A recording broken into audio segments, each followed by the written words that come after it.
we've been following like the broadcast deals over the last bunch of years. IPL started with $1 billion per year. It's now at a $6.2 billion per year in its total broadcast revenue. So that's like a 6x increase. And at the same time, the salary cap actually has increased from 5 million to about 16 million.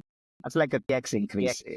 Nothing to say with the fact that when you're making $1 billion for the salary cap to be 5 million, IPL was already like a paltry payer, like, it was about like 12, 13% of the entire, revenues of the teams that were getting paid out in salaries. Whereas all the other leagues that we know of are at least about 40 to 60%.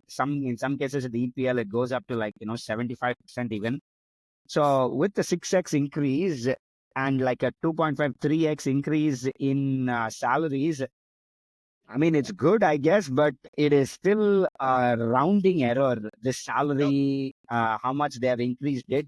The teams are like making a shit ton of money here. The BCCI is obviously making a shit ton of money here, which is the biggest difference between the rest of the leagues and the IPL, where there isn't this concept of BCCI that exists in a whole bunch of these other leagues. It's money split between the players and the owners.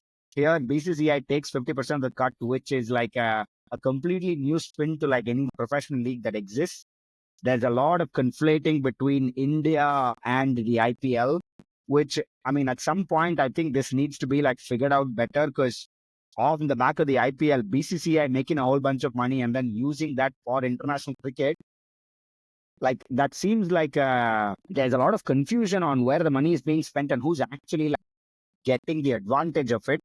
Clearly, it's not the players. The amount of salary cap that we have and the way that we've seen it go up, I mean, I feel sad for the players. The amount that they put in, the owners and the BCCI are the ones that are like majorly getting rich off of this, and the players are not getting their fares.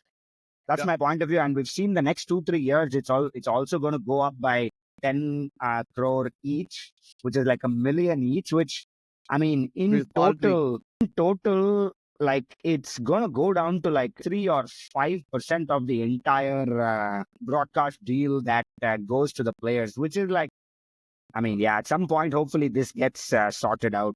But I mean, that being said, IPL is still the highest payer out there.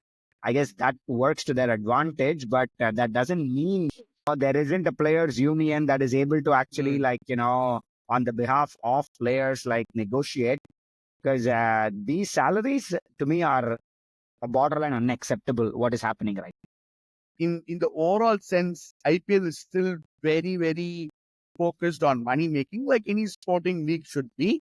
But I definitely see that the 2 to 3% or like 4% is a very conservative way of like giving back to the players.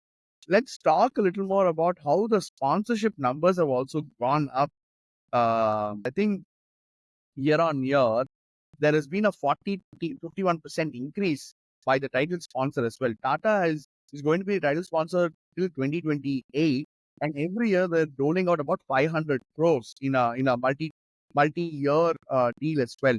I think DLF was when they started off with like 360 crores and they ended up at 80 crores. So, and this overall money aspect is going to grow. Now, when we talk about the next phase of the game, we have spoken about this earlier, like all these big professional leagues. We are fourth biggest league in the world, but we still don't have the sophistication or the complexity of the top three leagues as such, right? Like they have their agents, they go hustle for their players, they make a bigger cut out of it, and they think probably this would start setting the tone of us going into a lot more complex, lot more sophisticated, a lot more player focused ecosystem